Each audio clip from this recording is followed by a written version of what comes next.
algunos minutos, disculpen la tardanza. Bueno, les saludo el profesor Francisco Mendoza. Muchachos, tenemos una nueva clase del curso de Historia del Perú.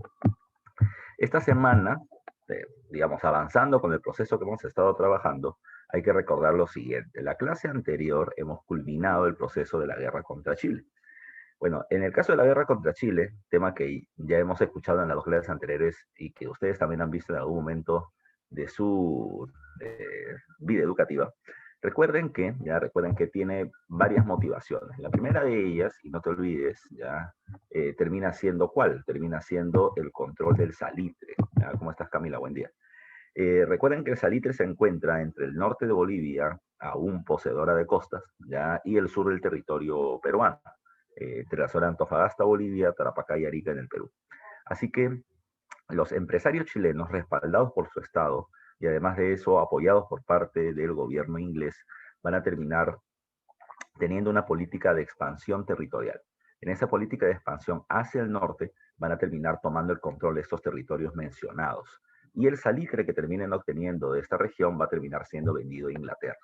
¿Por qué es tan importante el salitre? Ya, hola Angeli, ¿cómo estás? Recuerden que el salitre servía como fertilizante, al igual que el guano, pero además y sobre todo terminaba siendo un elemento que junto con la pólvora servía para poder hacer municiones. Y recuerden el contexto, le decía la vez pasada, que no hay que terminar dejando de lado. Recuerden que desde 1871, año en que nace Alemania, se produce en Europa una fuerte tensión. Alemania es un país industrializado que necesita mercados o colonias para poder vender sus productos y el país con mayor cantidad de colonias en el mundo, que es Inglaterra, no desea un nuevo reparto del mundo, por así llamarlo. De esa manera Alemania se comienza a armar y además de eso a establecer alianzas con otros países para exigir un nuevo reparto de la economía mundial. Y en ese momento Inglaterra entra en este mismo proceso.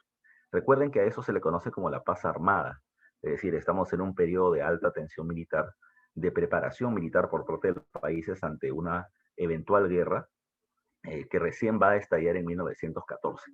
Pero durante todo este tiempo siempre hubo momentos de alta tensión. Entonces la necesidad del salitre terminaba siendo fundamental y Chile, repito, estaba uh, haciendo un acuerdo para solo venderle ese producto a los ingleses. Y por eso se termina estableciendo esta alianza. Ahora, como también te decía en la clase anterior, recuerden que la guerra nosotros no la perdemos ni en el combate de Iquique, ni en el combate de Angamos, ni en la batalla de Arica, ni en la batalla de Miraflores, ni en Huamachuco. La batalla la perdemos, la guerra la perdemos mucho antes de empezar. ¿Ya? Eh, entonces, para ese mismo caso, ¿ya? ¿Por qué te digo que la perdemos antes de empezar? Porque Chile ha terminado teniendo una mejor preparación en la educación, por ejemplo, de su población, por lo cual los militares van a entrar con un concepto, yo defiendo a mi patria, ya no como en el Perú que se defendía a jefes militares. Por otro lado, había una mejor preparación militar por la compra de armamento mucho más moderno en los años previos al conflicto, porque tienen un aliado importante como Inglaterra, y por lo tanto ha habido toda una estrategia para la expansión chilena. El Perú lo agarraron desprevenido, lamentablemente, con una menor cantidad de compra de armas en comparación a la época de la prosperidad falaz, y anduvimos muy mal en la guerra, ¿ya? Ganamos muy pocas batallas. Recuerden que en tierra solamente ganamos en Tarapacá en el sur, pero aún así dejamos libre el territorio para control chileno. Y en la sierra, con Andrés Avelino Cáceres, vamos a ganar muchas batallitas, pero pequeñitas, como te decía la vez pasada. Sangrar, Macaballe, Pucará, Concepción, son guerrillas, son guerra de la pulga, le decía la vez pasada. La idea era atacar y retroceder, prolongar el conflicto y que Chile se aburra. Pero dentro del territorio nacional también habían diferentes situaciones. Los empresarios salitreros, principalmente concentrados en Lima, no quieren acceder a lo que desea Chile, ceder los territorios del sur, porque ellos son empresarios salitreros y no quieren perder su negocio. Eh, por otro lado, así como Cáceres, hay otros jefes que terminan organizando tropas para enfrentar a los chilenos, pero también hay personajes como Manuel Laínez, que va a terminar organizando esa misma población para que ataque, además de defender el territorio de los chilenos, para que ataque a los gamonales, que han abusado durante mucho tiempo de la población indígena en condiciones de servidumbre. También aparecen los hacendados como Miguel Iglesias de Cajamarca, que hace una alianza con Chile, ¿ya? Para que las tierras agrícolas de él y de sus aliados no sean destruidas, pues ellos no tenían intereses salitreros y estaban defendiendo sus intereses en sus tierras agrícolas en el norte. Así que hay diferentes grupos, diferentes intereses en el poder. La guerra, como diría más adelante Manuel González Prada, saca lo mejor y lo peor de un país. Por eso él decía que durante la guerra contra Chile, ahí donde ponías el dedo, saltaba la pus.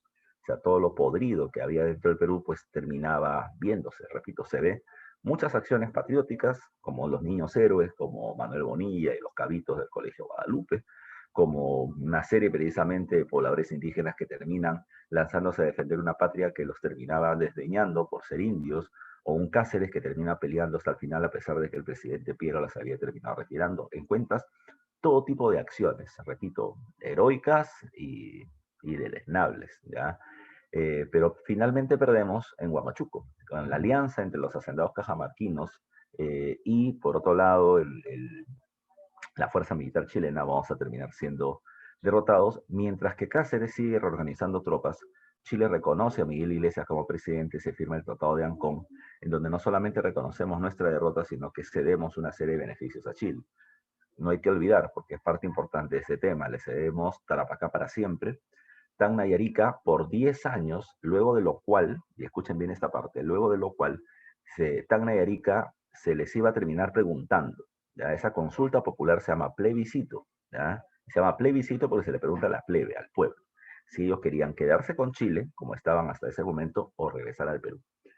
Hay una condición específica, que no te la comenté la vez pasada porque no era útil, ahora sí. Si Tacna y Arica decidían quedarse con Chile, Chile tenía que compensarnos a nosotros económicamente pagando 5 millones de pesos chilenos. Si por el contrario, ya Tacna y Arica regresaran al Perú, Perú le tendría que pagar a Chile la misma cantidad de dinero. No se olviden ese dato que va a ser importante luego. Y el tercer punto, que Chile va a terminar obteniendo 1 millón de toneladas de guano del Perú. Solamente para culminar este remember del tema anterior, no se olviden cómo quedó el Perú tras la guerra, pero hasta las patas. Y no puedo decir palabras más gruesas porque me está grabando. Recuerden que territorialmente perdimos 3 territorios en la práctica, Tarapacá, Arica y Tacna. Ya, aunque este último regresará luego, pero perdimos Tarapacá, Arica y Tacna, fuimos cercenados en el sur. Económicamente hemos perdido el salitre, porque el salitre estaba en esa región. El guano está bloqueado durante un tiempo más, durante la guerra y un tiempo después de la guerra, mientras que Chile sacaba su 1 millón de toneladas de guano, que va a ser casi durante un año, no pudimos comercializar este recurso. Las haciendas azucareras del norte, saqueadas en sus maquinarias por los chilenos en la expedición Lynch y luego destruidas, quebradas también, ¿ya?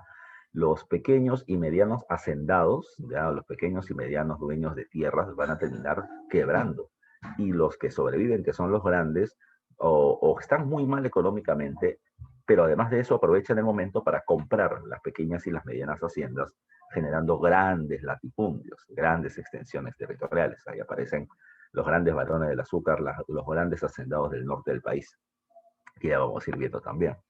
El otro punto a tomar en consideración es que 2 bancos han quedado de los 18 que existían y con muy poca plata, una moneda devaluada, ninguna intención del exterior de terminar prestándonos dinero o invirtiendo en el Perú. ¿Y quién lo haría? ¿No? Era invertir en un país que estaba quebrado literalmente. Así que la situación era altamente compleja, altamente compleja. Es ahí, ya es ahí, donde viene un nuevo periodo llamado con el nombre del periodo de la reconstrucción nacional. ¿Ya? Así se le llama, el periodo de la reconstrucción nacional.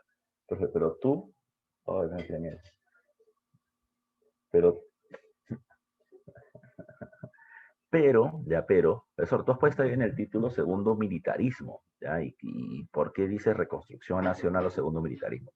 Lo que pasa es que la reconstrucción nacional es el nombre que le termina dando Jorge Basadre, historiador que analiza todo este periodo de la República, para el periodo que va entre culminación de la guerra contra Chile, 1883, y inicio de la República Aristocrática, 1899. ¿Ya? Ese periodo de la reconstrucción nacional tiene 2 etapas, el segundo militarismo y el segundo gobierno de Nicolás de Piérola. ¿Ya? Por eso que yo estoy poniendo solamente el segundo militarismo. Profesor, si estos dos son parte de un periodo llamado reconstrucción nacional, la pregunta es por qué se llama así. Porque evidentemente después de la guerra el Perú había quedado destruido, entonces teníamos que reconstruirlo, por eso el nombre de reconstrucción nacional. Y lo segundo, ya de lo segundo en común de estos periodos, es que eh, a ver, ¿cómo te lo explico? Quienes van a gobernar el Perú nuevamente son caudillos. ¿Por qué digo nuevamente? Espero recuerden que los caudillos habían gobernado el Perú tras la independencia. Los caudillos eran jefes militares, te había mencionado yo, que tenían sus propias tropas y que las terminaban usando para defender sus intereses como llegar al gobierno. En este caso, del periodo de la reconstrucción nacional, recuerden, nuevamente insisto, tanto en el segundo militarismo como con Piérola, terminamos teniendo un gobierno o gobiernos caudillistas. Eso, entonces, ¿por qué no lo llamamos el segundo caudillismo militar? Porque Piérola no es militar, pero sí un caudillo. Piérola, no te olvides, te he hablado varias veces de él. Él termina siendo un político provinciano que llega a Lima y termina diciéndole al pueblo, los sectores populares, a la gente pobre, que el dinero del guano solamente es para los ricos, pero no para ellos. Y la gente del pueblo lo apoya. Pirola da un golpe de Estado, ¿ya? Contra María Ignacio Prado. Dirige el Perú durante un periodo de la guerra, ¿ya? Y la gente lo quería, hasta que se fue, ¿ya? Hasta que se fue y lo van a acusar de traicionero y todo lo demás, ¿ya? Pero Piérola luego va a dar un golpe de Estado contra Cáceres, ya lo veremos al final de esta clase. Y Piérola tiene un gran respaldo popular, viene teniendo milicias urbanas de la zona de Cañete, por ejemplo, por donde entra desde el sur hacia Lima y termina dando un golpe de Estado. Es un caudillo, es un pata que tiene tropas, ya es un pata que utiliza las armas para poder llegar al poder, pero sin ser militar de profesión, ya, así que hay un gobierno caudillista de militares y de un civil, como va a ser Piero. Ahora, específicamente, vamos a ver hoy el segundo militarismo, ya ese periodo que va del 83 al 95. ¿Cuáles son las características en general de este periodo? Como dice acá, primera característica, el gobierno va a ser liderado por caudillos militares. ¿Quiénes van a estar? Miguel Iglesias, Andrés Avelino Cáceres, Remigio Morales Bermúdez, Justiniano Borgoño, Antonio Arenas, son varios, ya son varios. Pero repito, todos estos van a terminar siendo militares. Eh, Hay una cuestión especial. Jorge Basadre, ya vuelvo a repetir el mismo nombre, Jorge Basadre llamó a la época del primer militarismo, es decir, al periodo después de la guerra contra Chile, lo llamó como el militarismo de la victoria. Es decir, los personajes que estuvieron gobernando durante ese periodo tuvieron, digamos así, el renombre de haber participado en la lucha de independencia y haber vencido a España. Por eso el nombre del militarismo de la victoria. En cambio, los que van a gobernar este periodo del segundo militarismo es llamado como el militarismo de la derrota. ¿Por qué? Porque quienes van a gobernar no son aquellos personajes que lograron reconocimiento por ganar, sino por haber perdido. ¿Ya? Profesor, pero ¿dónde está el reconocimiento en haber perdido? Bueno, se puede haber perdido, pero una cosa es perder con dignidad y otra cosa es perder con la cabeza gacha. Ahí está el contraste entre Miguel Iglesias y Andrés Avelino Cáceres, por ejemplo. Miguel Iglesias, ya que firmó el Tratado de Ancón y firmó una alianza con Chile contra Cáceres, la gente lo aborrece porque terminó claudicando frente a los invasores, ¿ya? Y fue reconocido presidente por los invasores y se mantuvo en el gobierno por los invasores, la gente lo odiaba. Pero Cáceres, no se olviden, peleó durante mucho tiempo en la sierra, prolongó el conflicto, nos dio la esperanza de que podríamos ganar. Ya era la padula de la época Cáceres, ¿ya? Y luego Cáceres saca al desgraciado de Miguel Iglesias y la gente lo respeta mucho más todavía. Después se vuelve un desgraciado, ya lo veremos luego. A pesar de haber sido un militar que perdió, es un militar que va a terminar teniendo respaldo popular, ¿ya? Pero aún así, los dos perdieron durante la guerra, por ese militarismo de la derrota, como se le suele llamar también. ¿Qué es lo que vive el Perú? ¿Qué pasa en ese periodo del militarismo de la derrota? Dice ahí bien claro, hay una crisis económica agravada por la guerra, y te lo acabo de decir. O sea, estamos sin salitre, con guano bloqueado, con haciendas azucareras destruidas, con una moneda devaluada, con bancos quebrados, sin financiamiento externo, con prestamistas que vienen a cobrarnos situaciones caóticas. ¿Cómo solucionar esa crisis? ¿Cómo terminar saliendo del ahogo y comenzar a sacar la cabeza de la laguna donde nos estamos ahogando? Era la tarea que se tenía que establecer. Dice además, relativa estabilidad política. Hay un punto importante, y esto tenlo muy en claro para tu temático. El partido político más poderoso del Perú durante el segundo militarismo es el Partido Constitucional, que fue formado por parte de Cáceres, ¿ya? Profesor, ¿y por qué hablas de estabilidad si en todos los momentos anteriores que hemos estado trabajando han habido golpe de Estado, guerras civiles, enfrentamientos? ¿Por qué ahora hay relatividad o relativa estabilidad? Lo que pasa es que Cáceres es una figura muy querida, ¿ya? Muy querida. lo quiere el pueblo, lo quieren, y como el pueblo lo respalda, entonces era medio absurdo primero enfrentarse a él, porque él podía mover una gran fuerza popular. Pero además de eso, pero además de eso, es porque los empresarios deseaban a Cáceres en el gobierno, porque Cáceres es el que puede calmar las tensiones ante la crisis existente. Entonces, digamos como que había un consenso en que Cáceres era el mejor personaje para gobernar el país, por lo menos así durante algún tiempo. El Partido Constitucional, muy popular, tuvo una alianza política con el Partido Civil, que era el partido de la élite, con una gran cantidad de votantes. Y como establecieron una alianza, es por eso que se termina hablando de una relativa estabilidad política. Digo relativa, ¿por qué? Porque siempre van a haber roces, siempre van a haber choques, un grupo quiere más poder que el otro y cosas por el estilo, y al final se terminan peleando. Pero durante algún tiempo hubo calma, ¿ya? Por lo menos durante 8 años, ¿ya? Que era bastante. Para el Perú es bastante. En el Perú se paran peleando cada 5 minutos, ¿ya? Entró Kuczynski, ya el Congreso le hizo la bronca hasta que lo votó. Entró Vizcarra, el Congreso le hizo la bronca hasta que lo votó. Pero primero Congreso, Vizcarra votó el Congreso y el nuevo Congreso lo votó Vizcarra, ¿ya? Entra Sagasti, le terminan haciendo todo. Es más, ayer han terminado, o terminan buscando hacer una denuncia constitucional para declarar a Sagasti como el peor presidente del Bicentenario. Esto es una estupidez de propuesta del Congreso, es política nada más, ¿ya? El Fujimorismo no quiere reconocer su derrota. Primero le decía a Sagasti que sea imparcial, ahora lo termina denunciando por su imparcialidad. Es absurdo, ¿ya? En la política peruana es absurda. Nunca hay estabilidad, pero en este periodo, por lo menos tras la guerra, se ameritaba la tranquilidad y se logró durante algún tiempo. Por otro lado, como le decía hace un rato, en el tema terrateniente, primero vamos a la costa norte, ejemplo que te venía dando. Las haciendas azucareras destruidas, ya pequeñas y medianas haciendas totalmente destrozadas. Y repito, los grandes que quedaron con vida y empresarios extranjeros aprovecharon el momento de crisis para terminar haciéndose el control de esas tierras. Cuando se acaba el segundo militarismo, lo que vas a terminar encontrando, insisto, son grandes latifundios. O sea, si un hacendado poderoso venía teniendo antes 300 hectáreas, 500 hectáreas, 1000 hectáreas de tierra, pues ahora tiene el doble, el triple, ¿ya? Aprovechando la caída de los débiles. Ese es un punto importante que siempre pasa cuando hay este periodo de crisis. Yo creo que en algún momento lo he dicho con ustedes, o no me acuerdo si con otro salón. Si yo tuviera mucha plata, ya mucha plata, ¿sabes qué cosa lo quería? Me iría a Venezuela. Me iría a Venezuela. Eso, pero ¿por qué te vas a ir a Venezuela si Venezuela está en crisis? Por eso mismo, ¿ya? Me voy a Venezuela con mucha plata y me compro un montón de terrenos. Muchos de ellos deben estar agotados, las familias deben estar necesitadas de dinero, y un terreno, digamos, de una casa de 200 metros cuadrados, fácil, que acá podría costar en algún lugar de Lima, digamos, en algún lugar pobre de Lima puede terminar costando $100.000, ¿ya? Y en un lugar rico puede costar $1,500,000, ¿ya? Pues voy allá y lo termino comprando por 15.000, ¿ya? Me compro un montón de terrenos y cuando pase esta crisis, porque la crisis va a pasar en algún momento, de acá a 3 años, de acá a 5, de acá a 10, de acá a 15, de acá a 20, cuando esto desaparezca, la cantidad de terrenos que tenga van a terminar multiplicando su precio. Es negocio, es negocio. Y esto es lo mismo que terminó pasando acá. Los grandes que quedaron con vida se comieron a los chicos que terminaron quedando o débiles o destruidos.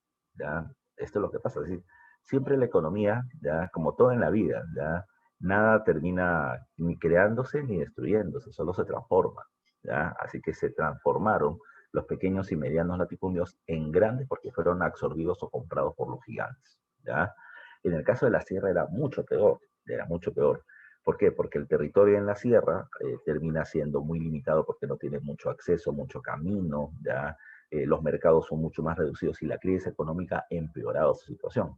Así que el gamonal o el hacendado serrano va a terminar viendo debilitado su poder frente al hacendado costeño, que termina haciéndose cada vez más poderoso y que va a dominar económica y políticamente el país en los próximos años, durante por lo menos los próximos 50 o 60 años el Perú, ¿ya? Con el partido civil o con la élite aristocrática o hacendaria del país, que ya iremos viendo poco a poco. El tema de la descentralización fiscal, te lo explico con Cáceres, no funcionó, ya no funcionó. ¿Cómo es eso del fisco? Recuerden, cuando hablamos del fisco estamos hablando del dinero del Estado, que se cobra o que se obtiene principalmente por el tema tributario. Perú es y ha sido ya un país centralista. Cada vez menos, felizmente, ¿ah? Pero es un país centralista donde Lima tiene el poder político, las empresas, la banca, la industria, está en Lima y Lima es el que toma las decisiones, ¿ya? En Lima se ve el presupuesto nacional y las provincias dependían de lo que Lima repartía. Pero el problema tras la guerra es que Perú no tiene plata. Como Perú no tiene plata, Lima no tiene plata. Como Lima no tiene plata, ¿cómo puede repartir? Entonces le van a echar las provincias la culpa a Lima. Provincias que estaban molestas por la derrota y por la crisis económica le van a echar la culpa a Lima por la crisis económica que se tiene. Entonces, ¿qué cosa fue lo que hizo el gobierno de Cáceres? Descentralización fiscal. Cada departamento del Perú va a terminar cobrando sus impuestos y va a manejar su presupuesto, va a saber en qué lo gasta, ¿ya? O sea, como diciendo, yo no tengo plata para mantenerte, tú ve cómo lo haces, ¿ya? Esa fue la descentralización fiscal. No fue una política organizada de cómo podemos crecer en conjunto, no, fue simplemente cada uno salve su pellejo. Esa es la descentralización fiscal de la época, ¿ok? Ahora, cuando hablamos del segundo militarismo, ahora sí vamos a comenzar a hablar de gobiernos, ya de gobiernos. Gobiernos fueron pocos nada más, es un periodo corto, son 12 años, y el primero de ellos lo dirige Miguel Iglesias.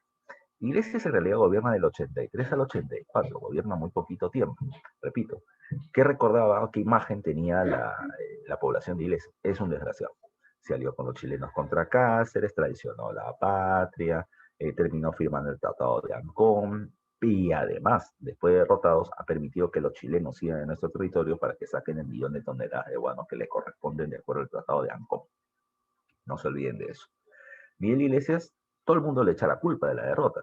Él no tiene enteramente la culpa, él tiene la culpa del tramo final por haber traicionado al país. Pero recuerden que la guerra ya la venimos perdiendo hace rato. Miguel Iglesias, así como le echan la culpa a él, Miguel Iglesias va a terminar lanzando la culpa a otro. ¿Ya? Esa es otra cuestión también importante, muy humana, ya muy humana. Cuando tu profesor o tu tutor o tus padres te regañan por algo, te dicen, ¿por qué has hecho esto? No, que yo no lo hice solo, lo hice con tal. ¿Ya? O él me terminó guiando. ¿Ya? O sea, siempre buscamos zafar un poco de culpa. Y lo mismo que va a pasar con Iglesias. Cuando él le echan la culpa de la derrota, él va a decir, aguanta, aguanta, aguanta. La culpa no la tengo yo. ¿Ya? ¿Por qué perdimos? Mira su argumento. ¿eh? Porque teníamos pocas armas. ¿Y por qué teníamos pocas armas? Porque Manuel Pardo y Lavalle, presidente del Perú, del Partido Civil, redujo los gastos militares y la compra de armamentos. Por eso es que estuvimos en desventaja frente a Chile. Segundo, ¿por qué perdimos? Porque el miserable de Mariano Ignacio Prado, utiliza el mismo discurso de Cáceres, se fue en plena guerra, llevándose la plata del Perú para comprar armas y se la robó. Entonces, el Partido Civil tiene la culpa de la derrota.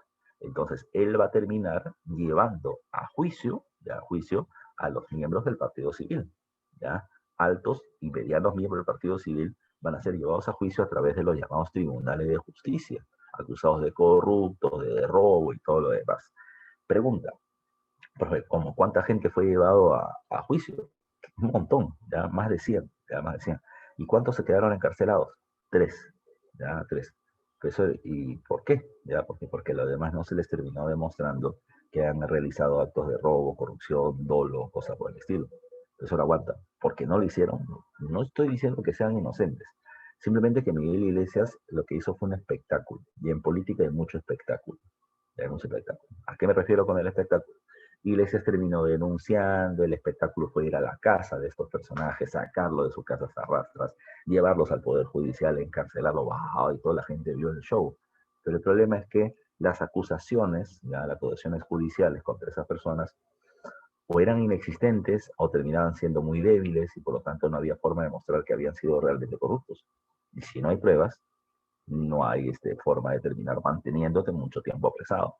Te pueden hacer prisión preventiva, pero no te pueden dejar en la cárcel por mucho tiempo porque no hay suficiente prueba. Eso fue lo que hizo Iglesias. Hizo un show, hizo una venganza cuando lo vino el Partido Civil, repito, acusándolos a ellos de la derrota, pero así terminó sucediendo ese periodo. Nada más, no hubo gran cambio en realidad que digamos. Ahora, eh, la gente lo quería, no, la gente lo odiaba. Y quien más lo odiaba era Cáceres. ¿Ya? Cáceres, no se olviden, derrotado en Huamachuco en la batalla final de la guerra, Cáceres va a terminar reorganizando tropas en la Sierra Central, mientras que Iglesias ya se proclamó presidente. Cáceres intenta 3 veces darle golpe de Estado a Iglesias y las 3 veces fracasa. ¿Por qué? porque el ejército chileno que estaba en el Perú sacando el guano, no le convenía que Iglesias fuera retirado. ¿Por qué? Porque Iglesias era la garantía de que el guano se podía retirar. Cáceres tal vez no, porque había peleado contra ellos. Así que por eso es que las tropas chilenas protegieron a Iglesias. Cuando el guano ya fue retirado, los chilenos se fueron. Y sin los chilenos, Cáceres va a dar un golpe de Estado fácil contra Miguel Iglesias. Ese golpe de Estado te lo pongo acá, está acá en la parte inferior de este cuadro y se le conoce con el nombre de la Guaripampeada. ¿Por qué se le llama la Guaripampeada? Porque las tropas de Cáceres se encontraban en una localidad llamada Guaripampa, ¿ya? En una localidad llamada Guaripampa.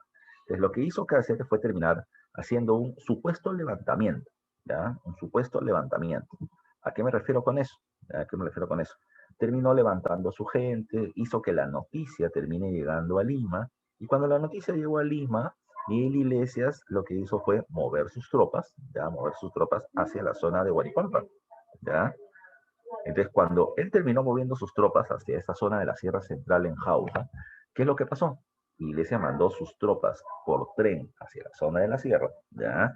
Y en el camino Cáceres estaba de regreso con su gente hacia Lima. Destruyeron las vías del tren para que la gente de Iglesias no pueda retroceder y de esa manera Lima fue más fácil de ser tomada. Repito, Iglesias sin tanta tropa, con un fuerte rechazo popular, enfrentó a Cáceres que venía con gente de la sierra con experiencia en la guerra y con un gran respaldo popular. Iglesias tuvo que renunciar al cargo y Cáceres, repito, asume el control del gobierno. Ya vimos el golpe de Estado, pero vamos a retroceder un poquito, porque hay dos o tres eventos más a tomar en cuenta con Iglesias. Primero, ¿cómo estaba el Perú? Ya te dije, económicamente quebrado, ¿ya? ¿Qué debió hacer Miguel Iglesias? Bueno, la primera medida que debió tomar Iglesias, y eso se lo decían los entendidos en la época, era sacar de circulación la moneda que veníamos teniendo en el país. Salud. ¿Cuál era esa moneda? Esa moneda era un billete en realidad de papel llamado el Inca, que estaba totalmente devaluado, ya totalmente devaluado. Tenía que sacar esa moneda y poner otra. El problema está en que la gente pobre, por más pobre que sea, tiene esos billetes en el bolsillo, por más que no valgan nada. Eso termina siendo su fuente material, viva, real, que tengo dinero. Si el gobierno elimina este billete de circulación, la gente se queda sin nada. La gente ya odia Iglesias por haber firmado el acuerdo con Chile y lo odiaría más si es que termina sacando ese dinero de circulación. Así que Iglesias no se arriesgó. En lugar de terminar haciendo esa medida radical necesaria, Iglesias hizo solamente le puso un curita a la economía, ya un paliativo, una medida chiquita. ¿Cuál fue esa medida chiquita? Establecer este impuesto llamado como la contribución personal. ¿Cuál era la contribución personal? La contribución personal es, vives en el Perú, pagas impuestos, ¿ya? Por ser una persona que vive en el país, pagas impuestos. Pero esa contribución personal comenzó a tener un fuerte rechazo en varios puntos del país, pero el más evidente terminó viéndose en el callejón de Huaylas, en Ancash, ¿ya? A ver, ¿cuál fue esto? Un dirigente indígena, un cacique podríamos llamarlo así, aunque el título ya no se utilizaba, pero en la práctica existía un dirigente indígena llamado Pedro Pablo Atusparia, ¿ya? Apareció con un documento, ¿ya? Con un documento escrito y firmado, ¿ya? Por varios otros caciques de la región. Llegó con este documento a la prefectura de Ancash, ¿ya? La prefectura es la comisaría del lugar, ¿ya? Llegó ahí y terminó pidiendo que este documento sea llevado a Lima. ¿Qué decía el documento? Que los abajo firmantes, representantes de los diferentes pueblos, ¿ya? Estaban en contra de la contribución personal, pues la consideraban como, y escucha bien, la restitución del tributo indígena, ¿ya? Y por eso la rechazaban. Bueno, hasta ahí no hay ningún problema, es un documento y punto. El policía que le recibe el documento solamente le dice algo a Tuparia: señor, usted me está dejando el documento, nosotros lo vamos a tramitar a Lima, pero usted me tiene que firmar un cargo. ¿Qué significa un cargo? Un papel en donde diga que yo le he recibido este documento en tal fecha y a tal hora por parte de usted que se llama tal, ¿ya? Bueno, cuando le dicen a Pedro Pablo Tuparia, usted tiene que firmarme un cargo, a Tuparia dice, no puedo firmar porque soy analfabeto, lo cual no sería extraño. Pero el policía lo mira y le dice, aguanta, pero si usted es analfabeto, acá dice en el papel su nombre y aquí está su firma, ¿ya? Aparte, si usted es analfabeto, ¿ya? ¿Cómo ha firmado? Y segundo, ¿quién escribió este papel? Si usted se quiere trayendo. Entonces comenzaron a desconfiar. ¿Y sabes por qué era la desconfianza? porque la zona de Ancash, ya la zona de Ancash donde está Tusparia, era una zona liderada por Cáceres. Como Iglesias era el presidente y Cáceres le había querido dar golpe de Estado, se consideró que quien estaba moviendo a esta protesta era Cáceres. Y por eso lo toman prisionero a Tusparia para que denuncie dónde está Cáceres, para que sople dónde está Cáceres. ¿Sabes qué pasó? Ya sabes qué pasó. Pasó algo complicado, porque a las pocas horas comienza a llegar gente de todas estas localidades hacia la prefectura de Ancash, ¿ya? Exigiendo la libertad de Tusparia, ¿ya? Y como los policías no la querían dar, la gente se puso más brava y la policía tuvo que meter bala y hubo todo un enfrentamiento. Enfrentamiento que terminó con varios muertos, con la población retirada y a Tuspari traído a Lima como preso peligroso. A Tuspari había dejado solamente un documento, ¿ya? La gente había terminado pidiendo que liberen porque no había hecho nada de raro, ¿ya? Pero lo acusaban de cacerista, de tal forma que ese fue un momento tenso. Esta medida, repito, de la contribución personal como una forma de obtener ingresos por una economía en crisis como la del Perú, fue tomada, se considera como un rechazo, ya como esta protesta es un rechazo contra el tributo indígena, pero en realidad terminó siendo la protesta por defender a un líder que no había hecho nada. ¿Ya? Pero la situación estaba muy tensa en el país, eso es lo que hay que recordar. El otro aspecto, desde el punto de vista cultural, educativo, durante la guerra con Chile habían un montón de instituciones que habían sido saqueadas, destruidas y demás. La Biblioteca Nacional, no se olviden, se llevaron muchos libros los chilenos y luego la incendiaron para que nadie se dé cuenta del robo que se había hecho. ¿Ya? Igual con la Universidad de San Marcos y sus laboratorios, al igual con el Colegio Guadalupe, donde muchos estudiantes participaron en la defensa de Lima. Así que esas tres instituciones principalmente van a ser reaperturadas ya para que sigan con su vida educativa. No se olviden un caso especial que es el caso de la Biblioteca Nacional, donde Ricardo Palma, un intelectual destacado de la época, va a ser nombrado director de la Biblioteca Nacional para su reconstrucción. Y recuerden que a Ricardo Palma, ¿cómo lo llaman? ¿Cuál es la chapa de Ricardo Palma? A ver si la conocen. A ver, pónganmela en el chat. Bibliotecario mendigo. El bibliotecario mendigo. El ¿Ya? bibliotecario mendigo. Así es. ¿Y por qué lo llaman el bibliotecario mendigo? Pues estuvo puerta en puerta para, reuniendo libros de la Recolectaba. gente, recolectaba libros de la gente para Así reconstruir es. la biblioteca. Él hizo, él hizo dos, tres cosas, ¿ya? Te explico eso. No iba puerta por puerta, o sea, no vino a tocarme mi puerta, o la de mi tatarabuelo de la época, ¿ya? Sino que él le terminó pidiendo a los intelectuales importantes del país que donen sus libros, o que si no los querían donar en ese momento, que lo terminen donando una vez fallezca. O sea, que en su testamento pongan que toda su biblioteca pasaba a la Biblioteca Nacional. En la Biblioteca Nacional hay una sala llamada como, bueno, hay un salón llamado el Salón X, ¿ya? Y ahí, además de eso, archivos o bibliotecas que son la Biblioteca Ricardo Palma, la Biblioteca Manuel González Prada, que son precisamente la muestra de esa característica, de la gente donando precisamente sus textos. Pero también fue a las embajadas de diferentes países pidiendo ya de que por favor una cuota de los libros que se publiquen en esos países pasen al Perú. Por eso es que se le llama esto bibliotecario mendigo, por, como ustedes bien dicen, tocar puerta por puerta. No fue puerta por puerta de casa, sino de intelectuales, de embajadas de otros países para que nos donen textos para reconstruir culturalmente el Perú destruido por la guerra. Bueno, a ver, a Iglesias le dieron golpe de Estado, pero ahí hay que tomar en cuenta un punto. No es que, y ahí hay que escucharlo bien, no es que Cáceres automáticamente se vuelve presidente del Perú. No, no, no, no, no, no fue así. Cáceres lo que hizo fue un gesto democrático, y esa es política, ya esa es política. Si Cáceres daba el golpe de Estado y asumía la presidencia, nadie le iba a decir nada. La gente lo quería mucho, acaba de sacar al desgraciado Iglesias, la gente lo iba a terminar respaldando. Pero en política hay que ser hábil, hay que dar gestos, ¿ya? Y lo que hizo Cáceres fue dar un gesto democrático. Dio el golpe de Estado contra el inefable y poco querido Miguel Iglesias y le dio el poder al Congreso, ¿ya? Y el Congreso, que puede asumir el gobierno solo de manera transitoria, terminó planteando, vamos a convocar elecciones. ¿Y quién gana las elecciones? Cáceres, ¿ya? Cáceres. Cáceres había restituido el orden y ahora entraba democráticamente a las elecciones y iba a ganar. Pero uno de los puntos especiales en ese intermedio entre el golpe de Estado y la victoria de Cáceres en las elecciones es que aparece lo que a mí me gusta llamar como el boom, ¿ya? De los partidos políticos.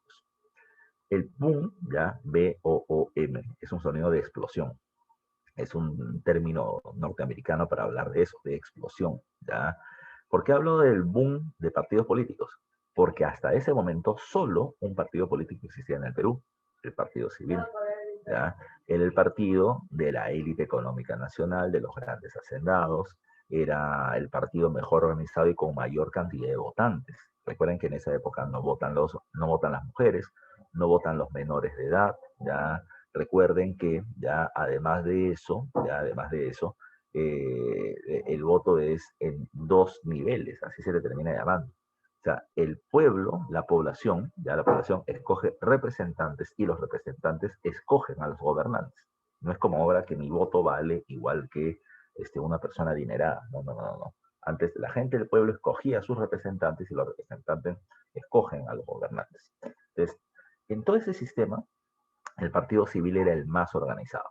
Ahora, repito, para estas nuevas elecciones del año 86 van a haber varios partidos. El Partido Civil que ya existía, pero nace el Partido Liberal de José María Quimper, la Unión Cívica, ¿ya? Aparece de José Antonio de Negri, aparece el Partido Demócrata de Nicolás de Piérola y el Partido Constitucional, este último de Andrés Avelino Cáceres, ¿ya? Andrés Avelino Cáceres, insisto, ha dado un golpe de Estado, ha restituido el orden, es muy querido por la población, pero su partido es nuevo y no tiene muchos votantes. Los votantes los tiene el Partido Civil, el partido de los empresarios, de los hacendados. Entonces se establece, como les pongo por acá, miren ustedes en esta parte de la diapositiva, el Partido Constitucional de Cáceres gana la elección, pero en alianza con el Partido Civil. Si el Partido Civil le dice a Cáceres, si yo presento candidato, gano, va a decir el Partido Civil, gano, voy a ganar la elección, pero mi candidato va a terminar teniendo mucha oposición, un fuerte rechazo popular y no va a poder gobernar bien. Entonces vamos a hacer lo siguiente. Yo, Partido Civil, te voy a dar a ti, Cáceres, mis votos para que tú ganes la elección. ¿Ya? Para que ganes la elección. Pregunta, ¿gratis? ¿Tú crees que el Partido Civil no le pidió nada a cambio? A ver qué me dices tú. Repito, cuando el Partido Civil se acerca a Cáceres y le dice, yo te voy a dar mis votos para que tú ganes, ya, para que tú seas presidente, ¿tú crees que lo van a terminar haciendo sin pedir nada a cambio? Solamente es cuestión de ver las últimas elecciones que hemos terminado observando, ¿ya? O sea, toda la gente que se acercó por la democracia con Keiko, un montón de partidos que están diciendo, bueno, que ya perdió el mío, te apoyo a ti y a ver qué cargo me repartes, ¿ya? Es política, es política. ¿Qué le pidió entonces el Partido Civil a Cáceres? Bueno, le dijo dos cosas, ya dos cosas. Primero, nosotros queremos manejar la vida económica del país. O sea, tú vas a ser el presidente, pero nosotros vamos a organizar la economía, ya, la economía. Y lo segundo, es que a nosotros el Partido Civil nos han echado barro con ventilador, nos han echado la culpa de la derrota en la guerra. Lo que nosotros queremos es que tú, Cáceres, termines diciendo que no que la culpa no es nuestra, ¿no? ¿Ya? Sino que la culpa no es solamente nuestra. Y ese es un punto importante, porque en realidad las culpas del país no son culpa de alguien, es culpa de todo un proceso. Cáceres, en ese punto, vamos a ver qué hizo. Cáceres comienza a promover a nivel nacional congresos, conferencias, coloquios, conversatorios, etcétera, entre los intelectuales y políticos y militares, y se llega a la siguiente conclusión. La derrota en la guerra no es culpa del Partido Civil únicamente. También es culpa de los militares que no estaban preparados, que no estaban bien armados, que no estaban bien organizados. Es culpa de la educación que no ha generado una conciencia nacional. Es culpa de los políticos divididos, enfrentados, ya, y hasta peleándose por el poder en plena guerra cuando se requería unión, etcétera. O sea, la culpa ya no es de uno, la culpa se disemina, se reparte, y con eso el Partido Civil por lo menos se va limpiando un poquito la cara de todo el barro que le habían echado. Es parte de la política. Ahora, en el aspecto económico, no te olvides, el Partido Civil, los grandes empresarios son los que van a manejar más o menos este proceso. Y vamos a ver qué hicieron o cómo van a terminar enfrentando la crisis. Ya te dije hace un rato, ¿qué se requería en el Perú? Se requería una nueva moneda, porque la moneda, el billete del Inca está totalmente devaluado. Entonces hay que sacarlo de circulación. De tal manera que esa es una de las primeras medidas que hace el gobierno de Cáceres. Desaparece, como le pongo por acá, el billete fiscal. Esta moneda devalúa, la desaparece y establece una nueva que es el sol de plata. Ya, el sol de plata. Insisto, la medida era necesaria.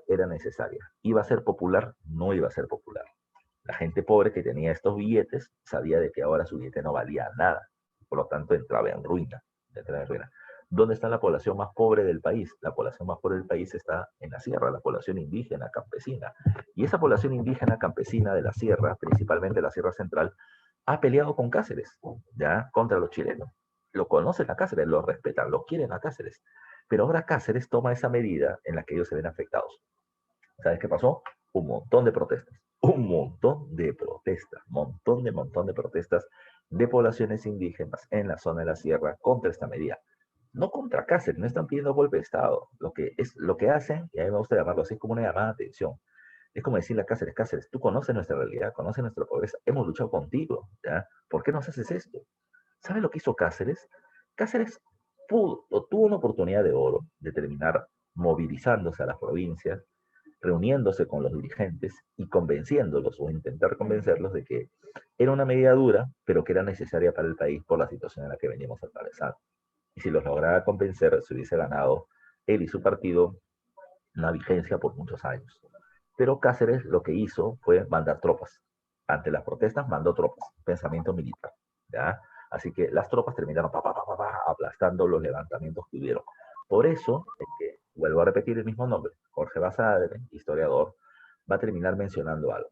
Lo mejor que le pudo haber pasado a Cáceres durante la guerra contra Chile hubiese sido morirse. ¿Ya? Escuchen bien eso, ¿eh? Lo mejor que le hubiese podido pasar a Cáceres hubiese sido morirse. Porque si se hubiese muerto como el mayor héroe del Perú en la guerra contra Chile. Pero el problema está en que su figura heroica de la guerra va a terminar viéndose debilitada, desprestigiada, por la imagen de político que va a tener y sobre todo esta represión contra el pueblo. Debilitan un poco su imagen. Hay que tomar en cuenta otra cosa también. Basadre es muy pierolista, ¿ya? O sea, enarbola mucho la imagen de Nicolás de Pierola, que luego va a sacar a Cáceres, que son uno de sus grandes enemigos. Por eso que también golpea mucho a Cáceres. Es otra cuestión que hay que tomar en cuenta. ¿Qué más? Se estableció este cambio de billete a la fuerza, pero era necesario, ¿ya? ¿Por qué era necesario? ¿Ya? ¿Por qué era necesario? Porque hay que estabilizar la economía. No podemos seguir teniendo un billete de valor, hay que estabilizar la economía. Y además, con una economía estable, con una moneda estable, se puede terminar intentando promover la llegada de inversión extranjera. ¿Ya? No se olviden de eso. Otro punto que le estoy poniendo de la Junta Departamental, que ya te lo expliqué. Cáceres dice, o sea, Arequipa, Cusco, Trujillo, Huancavelica, no tengo plata. Como no tengo plata, cada uno cobra sus impuestos y cada uno ve cómo lo gasta, maneja su presupuesto. No me pidas a mí, no tengo cómo. Bacán, hasta ahí no hay problema. Es una buena medida para que cada provincia sea un poco más independiente. Y comenzó a funcionar. Y comenzó a funcionar. Las provincias comenzaban a recaudar un poco más de ingresos, podían gastar un poco más su plata, etcétera. Pero es en ese momento en que Lima, ya, lamentablemente la centralista Lima, decide meter las suyas nuevamente. Y Lima va a decir, no, no, cambio de propuesta. Ustedes pueden cobrar el impuesto y ustedes pueden terminar planteando su presupuesto en qué lo van a gastar. Pero ¿quién te va a dar la aprobación o desaprobación para ese presupuesto? Soy yo, el Congreso, que se encuentra en Lima. Eso terminó generando que estas ideas de la Junta Departamental para tener una administración más independiente se vaya al cacho. No se olviden de eso. Ahora, el punto importante, repito, ¿por qué se necesitaba una moneda nueva, estable, para poder atraer la inversión? ¿Ya? Para poder atraer la inversión. ¿Ya? No me crees, es cuestión de ver solamente las últimas semanas que tenía el país. Pregunta, díganme ustedes, ¿el precio del dólar ha subido o ha bajado? Subido. Ha subido, se ha elevado. Subido. Te pregunto yo, ¿qué significa que el precio del dólar se haya elevado? ¿Por qué se eleva el precio del dólar? Devaluación de la moneda peruana. ¿Y cómo es que se devalúa la moneda peruana? Cuando se imprime billetes. Su valor disminuye. Su valor, o sea, pierde valor la moneda, claro, eso se llama devaluación. Pero ¿por qué se devalúa? Su compañero está diciendo, porque si imprime más billetes, no, fue un caso específico de la Subida época de precios. Suben los precios, pero ¿por qué suben los precios? Cuando el dólar aumenta. Porque el dólar aumenta su valor, pero porque el dólar aumenta su valor, vuelves a la pregunta original. Por inestabilidad política. Ya, ese es uno de los factores, pero esto tiene una cuestión especial. A ustedes le deben haber dicho esto.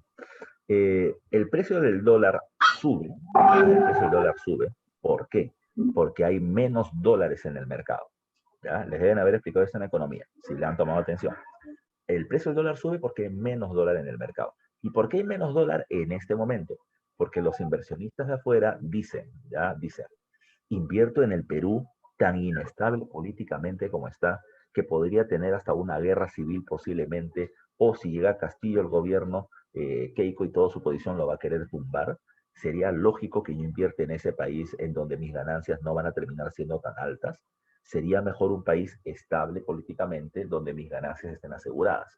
Entonces, vuelvo a repetir, como los inversionistas menos tienen o invierten menos plata en el Perú, ya, entonces hay menos dólares. Como hay menos dólares, su valor crece. Así que sube el precio del dólar y se devalúa la moneda. Eso es lo que estaba pasando. Eso es lo que está pasando ahorita. Como hay menos inversión por la inestabilidad, entonces el precio del dólar sube y la moneda nacional se devalúa. Entonces, ¿qué se necesita? Ya que necesita darle estabilidad política al país, por eso Castillo terminó saliendo de decir, el presidente del BCR se va a terminar quedando, vamos a apoyar la inversión extranjera, se va a respaldar la inversión nacional, como intentando calmar las aguas, ¿ya? Calmar las aguas. Cáceres está haciendo lo mismo. Cáceres está diciendo, yo soy un presidente con un gran respaldo del pueblo, tengo como aliados a los grandes empresarios, he cambiado la moneda para que ella no termine desajustándose rápidamente, entonces inversionistas extranjeros vengan, inviertan en el Perú, presten el dinero al Perú.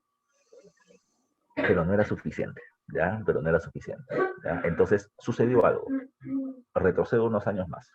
Cuando acaba la guerra contra Chile, los inversionistas en el Perú, los bancos que le habían prestado plata en el Perú, los empresarios que habían prestado plata al Perú, pues dijeron, oye, este país está quebrado, está arruinado, hasta podría dividirse. Entonces, ¿qué hago? Tengo que recuperar mi dinero rapidito. Los empresarios extranjeros, sobre todo británicos, ingleses, escoceses, irlandeses, sobre todo ingleses, vienen y le tocan la puerta al presidente Palacio de Gobierno, Iglesias, devuelve mi plata, ya devuelve mi plata, aquí está el documento, mis bonos de préstamos en Perú, te lo devuelvo, de mi dinero, ¿ya? ¿Qué es lo que dice el Perú? No, disculpa, Cholo, date una vueltita, ¿ya? O ahorita no hay plata, ¿ya?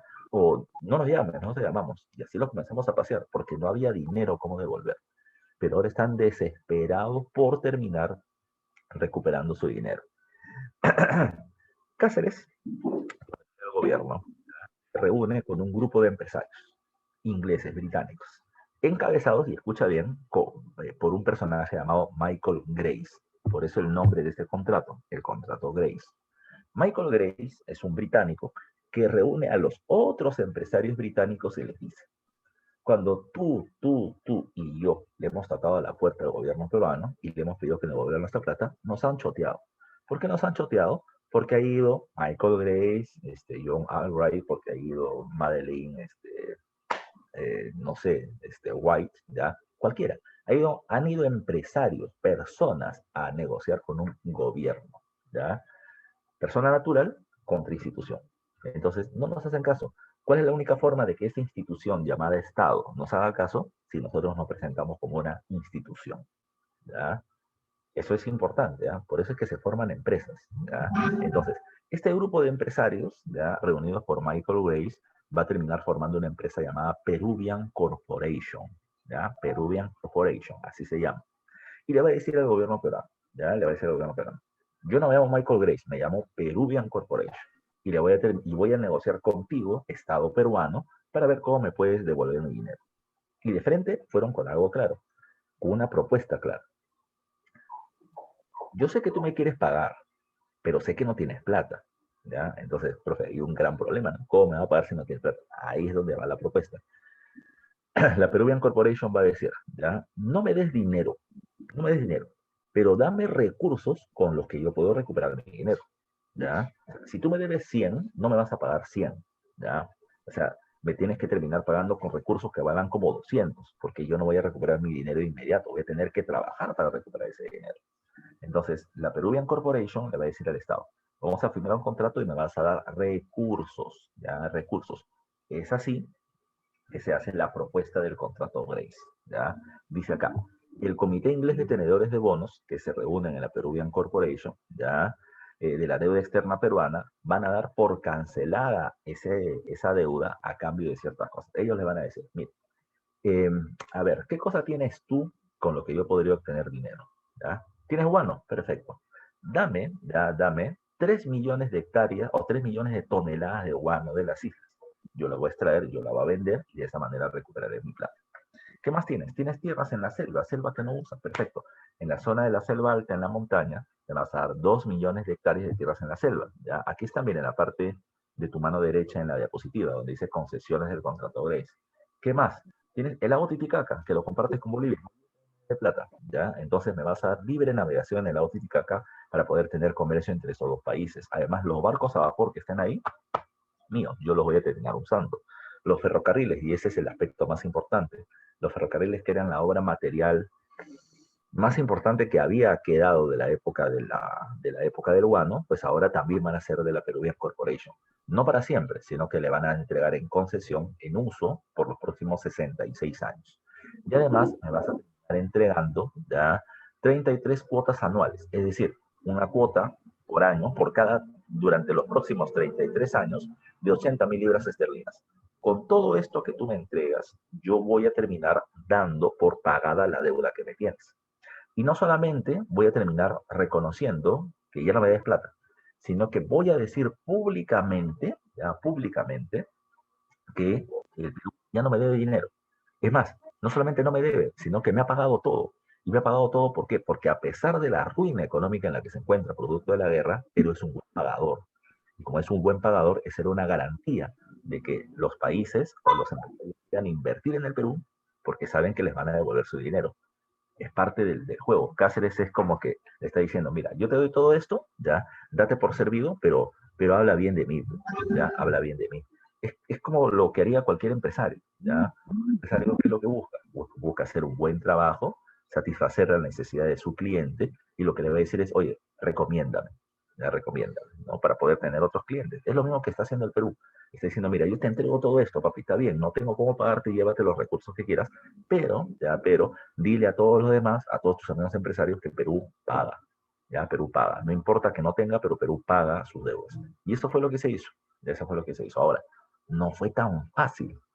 No fue tan fácil. Profe, tú me acabas de decir de que esto se hizo cuando Cáceres llega al gobierno, pero acá dice 1886 y acá dice que el contrato se firma en 1889. ¿Qué pasó? Es que Cáceres lleva esta propuesta al Congreso. Y el Congreso, lo que le va a decir, agarra la propuesta del contrato de ley y le dicen, Cáceres, si nosotros firmamos eso, nos vamos a hacer demasiado dependientes a la economía inglesa. No queremos someternos a Inglaterra. Así que rechazaron el contrato de Grace en 1887.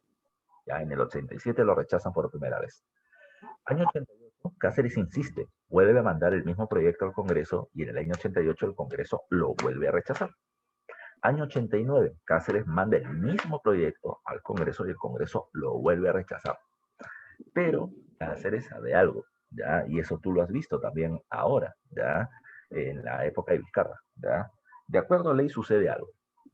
Cuando el presidente, ¿ya?, envía en 3 legislaturas sucesivas, ¿ya?, sucesivas, o sea, en 3 años seguidos, el mismo proyecto, ¿ya?, y el Congreso lo rechaza en 3 oportunidades sucesivas, el presidente tiene derecho de poder anular o de poder eliminar el Congreso de la República, de disolverlo. Y eso fue lo que hizo Cáceres. En 1889, después que le rechazaron 3 veces el contrato de Grace, Cáceres disuelve el Congreso, convoca uno nuevo, y ese Congreso nuevo, digamos, temeroso y aliado a Cáceres, va a terminar firmando el contrato Grace. Por eso es que recién en el año 89 sale el contrato. Repito, con estas concesiones, siendo la más importante la entrega de los ferrocarriles por 66 años. Ahora, ¿cuál fue la consecuencia? Número uno, que el Perú da por saldada su deuda externa. Segundo, que termina dando esta idea de ser un buen pagador y comienzan a atraerse inversiones, pero sobre todo que vamos a ser muy dependientes económicamente de Inglaterra, no se olviden eso. Profesor, ¿qué inversiones llegan? Ahí le estoy poniendo el final, ¿ya? Llega la London Pacific, una empresa petrolera que va a extraer petróleo de Talara, de la Brei Pariña. Y el Banco Italiano, que luego en los años se va a convertir en el Banco de Crédito del Perú, ¿ya? O sea, comienza a llegar inversión industrial y comienza a llegar inversión financiera, bancos para invertir en el Perú. Entonces, Cáceres, ¿qué podía decir? Cáceres podía decir, yo llegué al gobierno y ¿cómo encontré la economía? Arruinada, con inestabilidad política. Salgo del gobierno y hay estabilidad, pero además de eso, ya agarré una economía deficitaria en rojo y la ha dejado sin deuda y que comienza a negar inversiones. Apláudanme por lo que he hecho. Un dato que también fue importante es esto. No se olviden que en 1883 se firmó el Tratado de Ancón, y el Tratado de Ancón se establecía que después de 10 años, 1893, se debía hacer el plebiscito por Tangaerica. O sea, la población de esa provincia se elegiría regresar al Perú o quedarse en Chile. Para este año, 1889-90, el Perú ve con cierto temor lo que está pasando. Chile está teniendo cercanías con el Ecuador. Está intentando tener una alianza política, acercarse a ellos, convertirlos en sus hermanos, pero en política nada es gratis. Recuerden que hay una cuestión. Aquí está Perú, aquí está Chile abajo y aquí está Ecuador encima. Entonces, lo que el gobierno peruano tenía es que Chile logre convencer a Ecuador en hacer una alianza e invadirnos en conjunto. Por eso es que Cáceres decide adelantarse, ¿ya? Y envía un representante, escucha bien, al gobierno ecuatoriano y le plantea: para que no seas amigo de Chile, seas amigo mío, ¿qué cosa quieres? ¿Ya? En términos simples. Ecuador dijo, bueno, yo quiero territorios en la zona de la selva que consideramos que son nuestros. ¿Cuáles? Tumbes, Jaén y Maynas. ¿Ya? Esos territorios que antes habían reclamado, pero que se quedan con el Perú, pero ahora los pedían como suyos. Tumbes, Jaén y Maynas. El representante peruano dice, ya compadre, te doy la mitad de los territorios que exiges, ya, y no nos friegas más, y te haces mi amigo y no te haces amigo de Chile. Se firmó por eso el llamado Tratado García Herrera. Escucha bien, ¿eh? En el Tratado García Herrera, a finales del gobierno de Cáceres, se le ceden esos territorios al Ecuador con tal de que no sea amigo de Chile. Pero el Congreso peruano se entera de ese tratado y le dice a Cáceres, lo convoca a Cáceres a una reunión en el Congreso y le dice, ¿por qué has firmado este tratado? ¿Por qué el Congreso le llama la atención? Porque solo el Congreso, y eso te lo dije la vez pasada que hablamos de la guerra con Chile, solo el Congreso puede declarar la guerra, firmar la paz y ver temas de límites. No el Ejecutivo, el Congreso, no el presidente, el Congreso. Le dijeron a Cáceres, ¿por qué se entregó territorios? Y Cáceres le explicó, ¿no? ¿Cuál era la causa política? Para que Ecuador no se una con Chile y evitar un conflicto en conjunto contra nosotros. El Congreso le entendió su idea, pero le dijo, tú has hecho o te has metido en funciones que no te corresponden, ¿ya? O sea, tú no ves el tema de límites, lo veo yo. Así que como no te corresponde, ese tratado no tiene validez, ¿ya? El tratado García Herrera para el Congreso peruano lo desestima. Para nosotros no existe, ¿ya? Pero hay un problema. Los ecuatorianos van a terminar afirmando que ese contrato sí existe, porque ahí está el documento. Es más, le van a enseñar, escucha bien, ¿eh?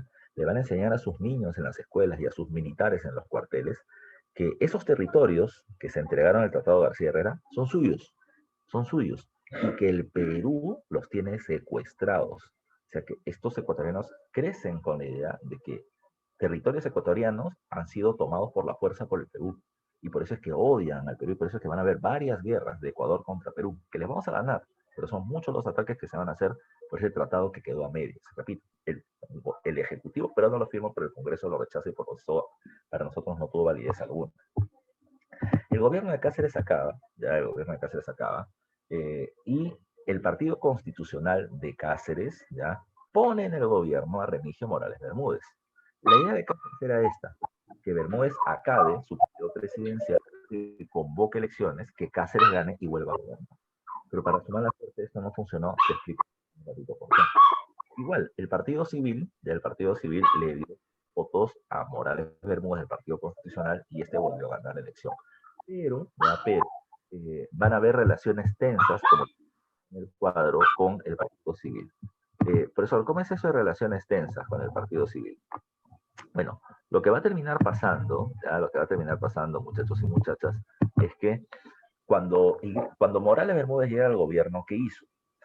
Repartió cargos entre los miembros de su partido, el Constitucional, y los cargos para el Partido Civil, que son sus aliados. Pero no les dio tanto como ellos querían, o como Cáceres los había tratado.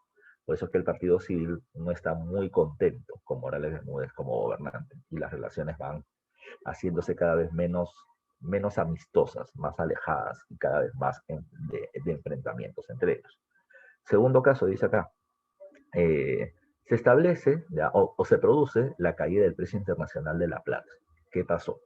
En México se encuentran dos gigantescas minas llamadas las minas de Zacatecas. Y cuando aparecen las minas de Zacatecas, ¿qué pasó? Como había mucha plata, porque se encontró minas de plata, ¿ya? Como había mucha plata, el mineral plata, el precio de la plata cayó, porque hay mucho. Cuando es más escaso, vale más. Entonces, como el precio de la plata cayó y la mayoría de los países en el mundo sustentaban su dinero en el valor de la plata, ¿qué pasó? Las monedas en el mundo se devaluaron. Los países entraron en recesión, no tenían mucho dinero y por lo tanto decidieron ajustar sus bolsillos. En lugar de invertir a nivel internacional, prefirieron guardarse su dinero. Eso generó una inestabilidad económica que se convierte en una inestabilidad política. ¿Eso por qué? Porque si el gobierno no tiene plata, no puede hacer muchas obras, no puede dar mucho puesto de trabajo, no puede repartir mucho dinero. Entonces la gente está en desazón, porque los precios de los productos suben, porque no hay mucha chamba y la gente siempre le echa la culpa al gobernante. Y los opositores van a golpear al presidente diciéndole, eres un miserable, no te preocupas por el pueblo, no gobiernas bien, desprestigian su imagen para intentar llegar al poder. Es política, y eso le pasa mucho al gobierno. Pero el caso, por eso es que les pongo por acá que hay una fuerte oposición pirolista. Los pirolistas, que son muy bulleros, le van a echar la culpa de la crisis económica del país a Morales Bermúdez, cuando en realidad era una crisis internacional que si bien el gobierno de Remigio Morales Bermúdez no supo manejar bien, ¿ya? La cuestión está en que la crisis internacional golpeaba al Perú, porque el Perú es un exportador de materias primas, el Perú es receptor de inversiones extranjeras, no somos un país rico, dependemos mucho del exterior. Siguiente caso, el tema dice acá, problemas diplomáticos con Chile. ¿Y por qué? Porque se niegan a realizar el plebiscito por Tacna y Arica. Profesor, ¿por qué? 1893, 10 años. Tacna y Arica tienen que decidir si quedarse en Chile o regresar al Perú. Tacna estaba decidido en regresar al Perú. Tacna no había perdido su patriotismo, sacaba la bandera el día 7 de junio, el día de la batalla de Arica, en las escuelas se enseñaba historia del Perú, se cantaba el himno, los militares chilenos les metían golpe, pero todavía había un fuerte sentimiento nacional pro-peruano. En Arica, más o menos, más o menos. Entonces, había muchísimas posibilidades de que en esta elección los peruanos o Tacna y Arica decidan regresar al Perú. Así que Chile le dijo algo en especial. Chile le dijo, ya está bien, vamos a hacer el plebiscito, pero casadita. Profesor, ¿qué es eso de casadita? Los chicos que han jugado alguna vez fulbito con apuesta tal vez conozcan este término. Profesor, ¿cómo es eso? Te explico para los que saben y los que no. Una apuesta con casadita es cuando, por ejemplo, dos equipos, ya fulbito, 6 contra 6, dicen, vamos a apostar un sol por cabeza. Vamos a suponer así, ¿ya? Porque uno da la vida por un sol cuando eres joven. Un sol por cabeza, ¿ya? Entonces, tu equipo está perdiendo por 15 goles, ya faltan 3 minutos para que acabe el partido. Tú no quieres perder tu sol. Entonces tú vas a decir, oye, mi mamá me llama, ahorita vengo, nunca más apareces. ¿Ya? Es más, dejas de ser tus amigos, la gente a la que le des plata, y te vas, y no pagas. Es para evitar eso, casadita. Antes de empezar el partido, todo el mundo pone su apuesta en una bolsita, alguien la termina protegiendo, y el que gana se lo lleva. Esa casadita. Chile dijo, casadita. Es decir, ¿quieres hacer el plebiscito? Tus 5 millones de pesos chilenos, Perú, ponlos acá en la mesa. ¿Sabes lo que había pasado? Chile, de manera ilegal, apreció su moneda. ¿Qué significa eso? De que le dio un valor más grande del que tenía. Un peso chileno valía 10 dólares. 10 dólares. Lo cual era absurdo porque Chile no tiene el mismo poder económico, el mismo crecimiento económico que Estados Unidos. Así que los 5 millones de pesos era 50 millones de dólares. Y 50 millones de dólares en la época era un montón de plata. Ahora, un jugador de fútbol vale eso. ¿Ya? Un jugador de fútbol vale eso. Pero en esa época 50 millones era un montón de plata. Plata que Perú no tenía. Así que Perú le dijo, no tengo la plata para poder poner eso por delante. Pero ¿en qué parte del Tratado de Ancón dice que tenemos que poner casadita? ¿Ya? Eso no está estipulado. Entonces Chile le dijo, bueno, no está estipulado, pero yo le exijo. Así que si no hay tu dinero por medio, no hay plebiscito. Y el Perú, la única forma de terminar obligando a Chile de que eso no se cumpla era presionándolo militarmente, y no tenemos la fuerza militar para presionar a Chile. Así que como no tuvimos la plata y Chile no quiso hacer el plebiscito, no se hizo. Así que Tacna y Arica seguían quedándose en manos chilenas. No se olviden. En 1894, antes de las elecciones de 1894, se muere Remigio Morales Bermúdez. Y como se muere, hay todo un problema. ¿Qué pasa si el presidente de la República se muere? ¿Quién asume el gobierno? Dígame, muchachos, para ir terminando ya la clase. ¿Quién asume el gobierno cuando el presidente se muere? Vicepresidente. El vicepresidente. Presidente. Primer vicepresidente. Eran dos, el primer vicepresidente. ¿Y sabes cuál es el problema? El primer vicepresidente Morales Bermúdez era Pedro del Solar. Profe, ¿dice quién es? Era del Partido Civil, partido con el que Morales no había tenido una muy buena relación a pesar de ser aliados. Entonces, Pedro del Solar, del Partido Civil, dijo, bueno, ya pasaron 9 años desde que apoyamos a Cáceres y ahora Morales Bermúdez en alianza con el Partido Constitucional, y ya nuestra imagen de haber sido los malos de la guerra contra Chile ya fue, digamos así, limpiada, y por lo tanto nosotros ya podemos gobernar. Pero el Solar, el Partido Civil, dijo, bueno, le toca gobernar al Partido Civil, tú vas a ser presidente. Eso no le gustó a Cáceres. Cáceres estaba en Estados Unidos, pero Cáceres quería que acabe el gobierno de Morales para él mandársela a la candidatura a la presidencia y que con apoyo popular o por fraude gane Cáceres en el gobierno. Entonces, Cáceres, que estaba en Estados Unidos, escuchó lo que estaba pasando, boom, vino a Lima. Hizo todo un barullo en el Congreso de mayoría del Partido Constitucional. Hizo toda una bulla y sacaron a Pedro Solar. Sacaron al primer vicepresidente y pusieron al segundo, que se llama Justiniano Borgoño, que era del Partido Constitucional de Cáceres. Y este pata, escucha bien, convocó un proceso electoral, convocó elecciones, pero se estableció que las elecciones sean de acá a un mes y medio, y se estableció que en 3 semanas, los partidos debían presentar su lista de congresistas y su lista para presidente.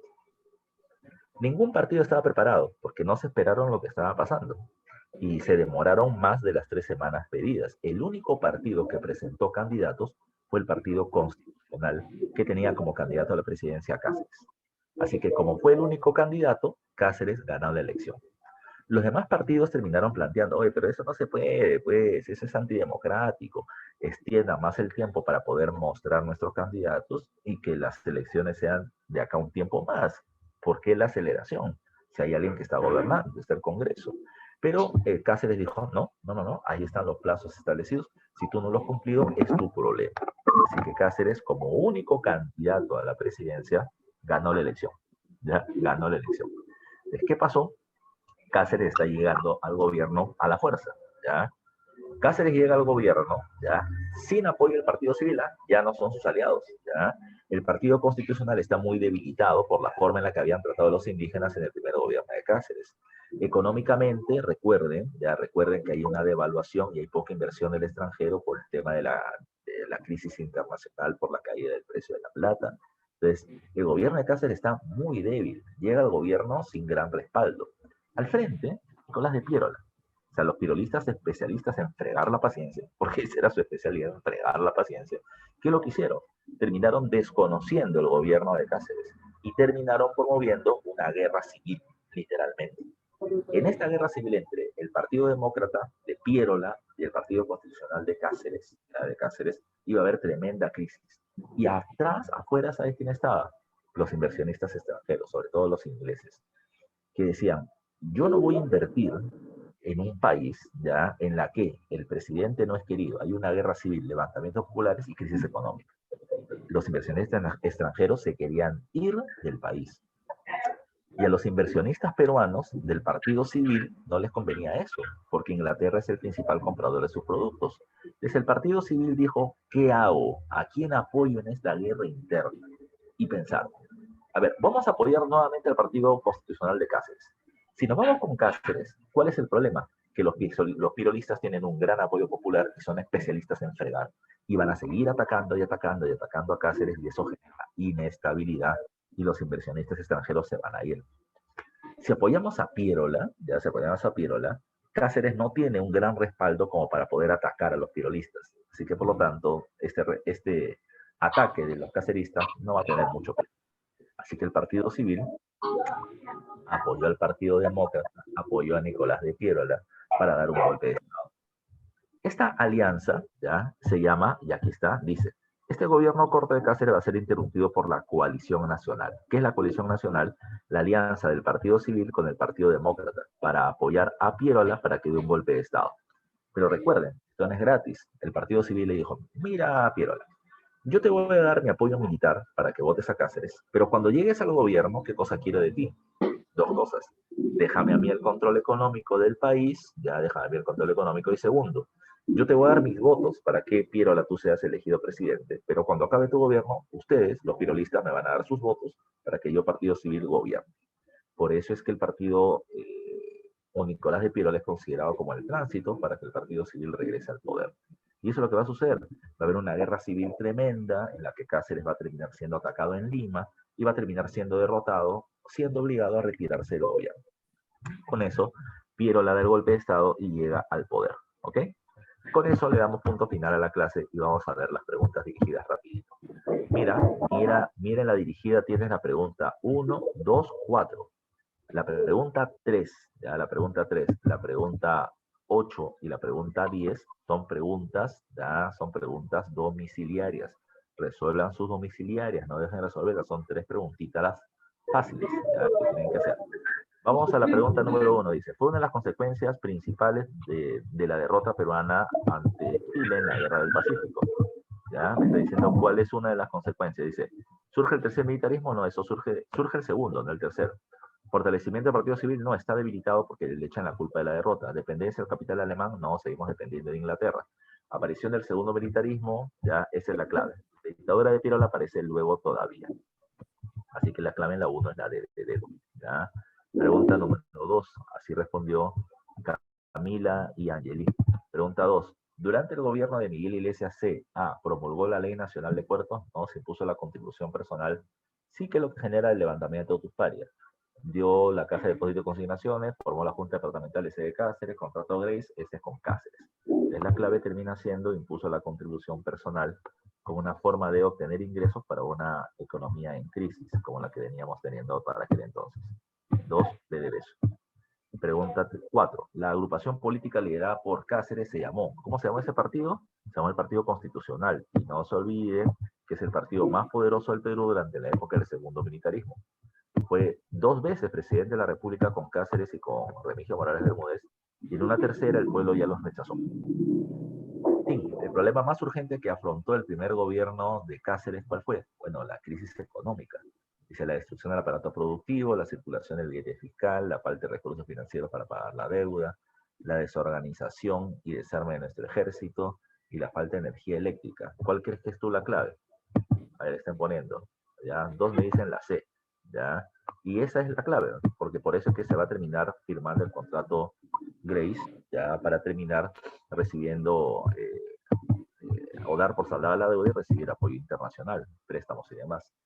6. El principal objetivo del contrato Grace firmado después de la Guerra del Pacífico fue, dice, promover la fundación de bancos, recuperar Tacna, Arica y Tarapacá, incorporar económicamente las áreas del país, iniciar la construcción de ferrocarriles o pagar la enorme deuda externa. Esa es, ya, dar por pagada la deuda externa para poder recibir préstamos e inversiones. Entonces, en la 6 la clave es la E de Nano. Pregunta 7. El segundo militarismo se firmó, en el segundo militarismo se firmó el contrato Grace, que significó para la economía peruana.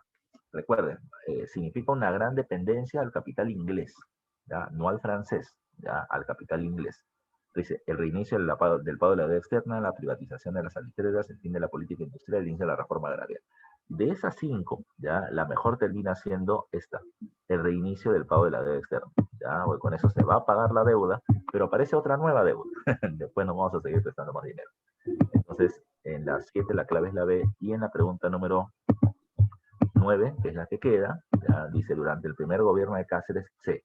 ¿Se firmó el Tratado de Ancón? No, eso lo firmó Iglesias. ¿Se derogó, es decir, se eliminó el contrato Grace? No, al contrario, se firma. ¿Se crearon las juntas departamentales? Eso sí, aunque a media caña nada más. ¿Se cedió el petróleo La Brea y Pariñas? Bueno, llegan inversionistas, no se cede, hay inversionistas que inviertan. ¿Se promueve los ferrocarriles? No, la mejor clave es la C de casita. ¿Ya, muchachos? Bueno, terminamos entonces la clase de hoy. Por favor, refresca tu aula virtual y vas a entrar ahorita ya a poder hacer el temático. ¿Ya? Confirme que se puede entrar, por favor. Son las 10 hasta las 10 y